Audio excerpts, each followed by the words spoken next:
Hey, everybody, welcome back. My name is Todd Ronan from the Reality Forecast Show at Reality Forecast on YouTube, and I'm joined with Liz Cross. And I get a lot of requests for this. It's a famous Mexican painter named Frida Kahlo, and she has a lot to say. Her artwork is spectacular and fascinating and haunting. Hey, Liz, how are you? Oh, great. Thank you. I love doing the painters. She has a very interesting perspective, and she was injured by a bus at 18. A lot of her work is self-portraiture, but she was really famous in her heyday around the Second Civil War era, and went to France and had a lot of notoriety and a lot of scandal. And I wonder if we could talk to her about her life and her journey. Yes, and she's very gracious. She's standing here with her hands clasped, and she's ready to talk. She had a really unique style that kind of combined surrealism. And I wanted to ask her about what motivated her to create these sort of surreal works of art. It's about, wow, I'm like complimenting her on her artwork. I really like that. It's about letting go of your consciousness. Did she have any mental issues during her lifetime, or was she altogether there? She had depression. She said mostly like situational depression, which is very different from a chemical imbalance. But this is all about letting go of your consciousness. That's quite amazing stuff. Yeah, I think, how did she feel when her sister had an affair with her ex-husband, Diego Rivera? Did that cause a rift between them? Was that ever healed? Completely betrayed and severely hurt. And this went on for years. How would she describe her early childhood? Very difficult, and she didn't get a lot of attention. I just feel like she is one of those kids that tends to be the observer in the family. She had polio and was hit by a bus too. Did those like strong illnesses affect the way that she saw the world, and how? They absolutely affected her in as far as like opportunities. So sometimes we have these things that come into our lives that make us stay a little bit more still than the average person. And because of that, she actually painted a lot more. She painted a lot more than what? You know, she was a very busy lady, and she had a lot of different opportunities going for her. If she would not have had those things happening to her, she would have been expected to go out, work a normal job, you know, go out and bring home some sort of financial, financial means to support the family, she's telling me. But because of that illness, because of the wreck, it was acceptable for her to stay home and paint and to be a painter, not have to aspire to becoming something like a teacher. I feel like she was going to be a teacher. She has a lot of self-portraits, and she had a lot of illnesses that kept her bedbound early in life. Can she talk about why she was so focused on painting self-portraits versus other scenery? Oh, why were you so focused on painting self-portraits as opposed to other scenery? She liked to be able to view herself in many different ways. A lot, again, at the beginning when she said let go of her consciousness, that's what she did. Her consciousness would travel and she would imagine herself as doing these things or being this person or being royalty or being princesses or whatever. And that's why she did all this. She was open to relationships with both men and women during her lifetime. Can she tell us about those experiences at that time, like what the societal norm and how people reacted to her relationships from both genders? Did people know that you were having relationships with women? I don't feel like that it was really public knowledge at the time, but it definitely did happen. And also, I feel like with her husband as well, she constantly was always trying to please this man. And in the end, as obviously in hindsight, when she left the airplane, she knew that there was never any pleasing him ever. He was a narcissist. Nothing was ever good enough. Nothing ever satisfied the anger and the turmoil within him.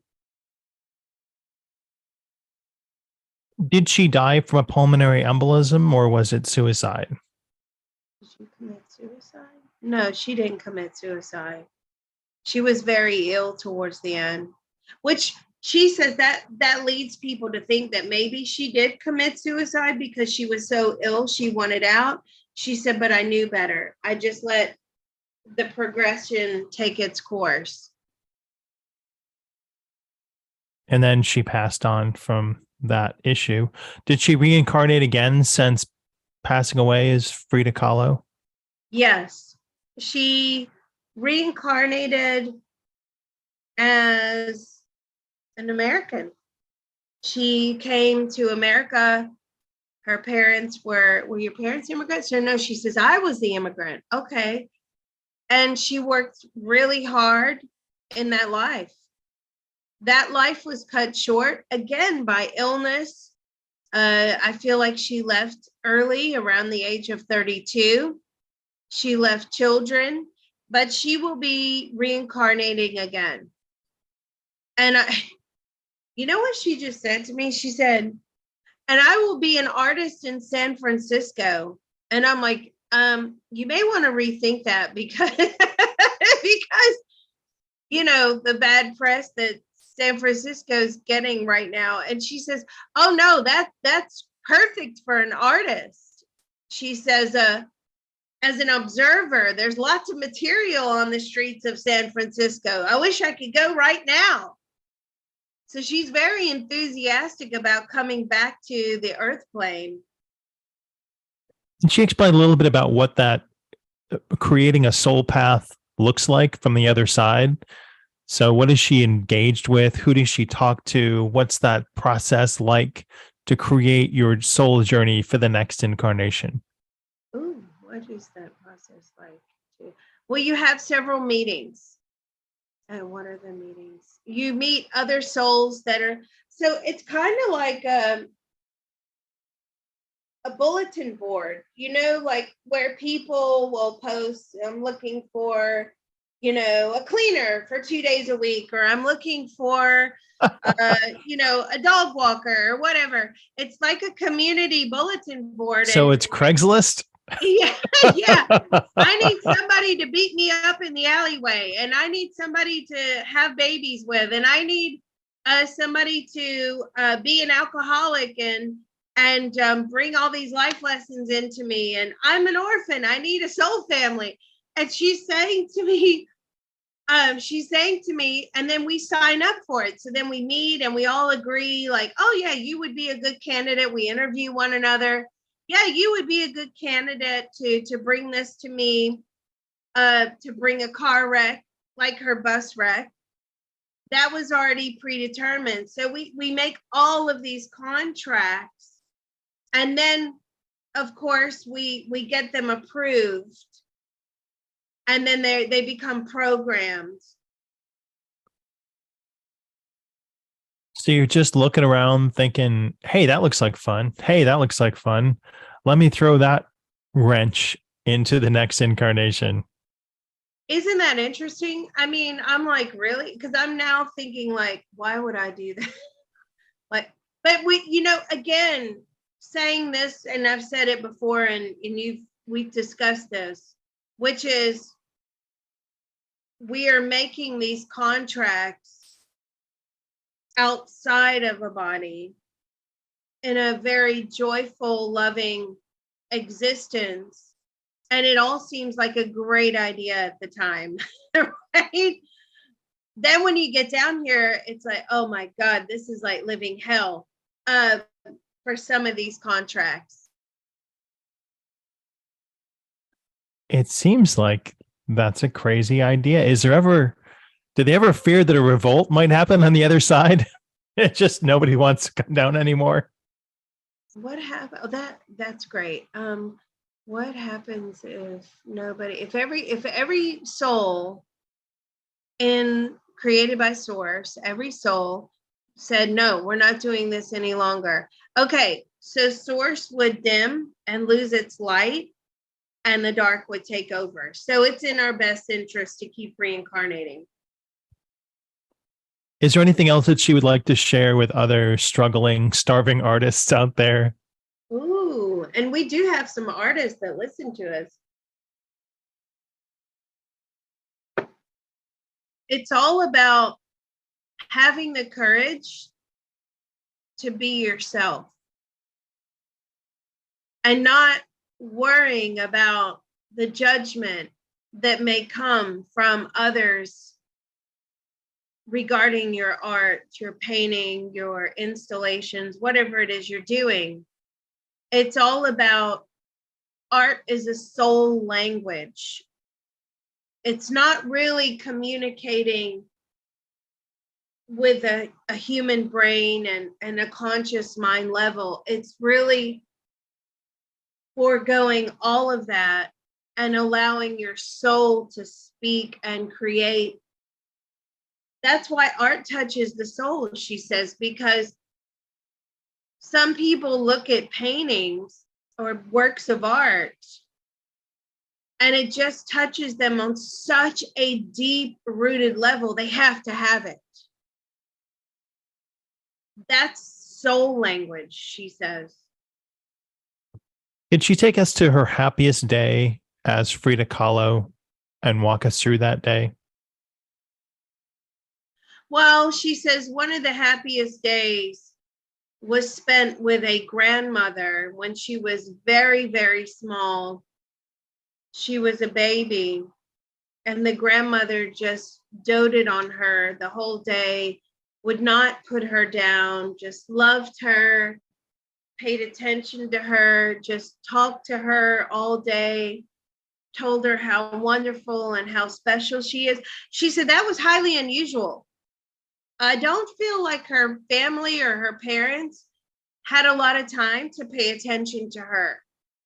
So for her, that was the most wonderful, splendid day she'd ever experienced. Wow. Does she engage with other painters on the other side? No, because it really doesn't matter. The roles are, unimportant on the other side.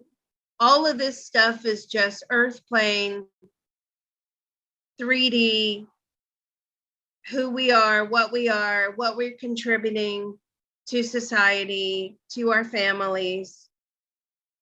When we get up there, It's all about soul accomplishments. Well, her artwork has touched millions and millions of souls. And I wanted to say thank you for her courage and putting all that stuff out there so that people can continue to enjoy it for years and decades to come. It really is beautiful. And I actually quite like the fact that she does so many self-portraits. Look at that one. Is that supposed to be like I don't know if Mona that one's real. There might be some fake ones in here. All right. Thank you so much. And thank you, Liz. Thanks everybody for listening. We appreciate it. And we'll see you next time. Thank you.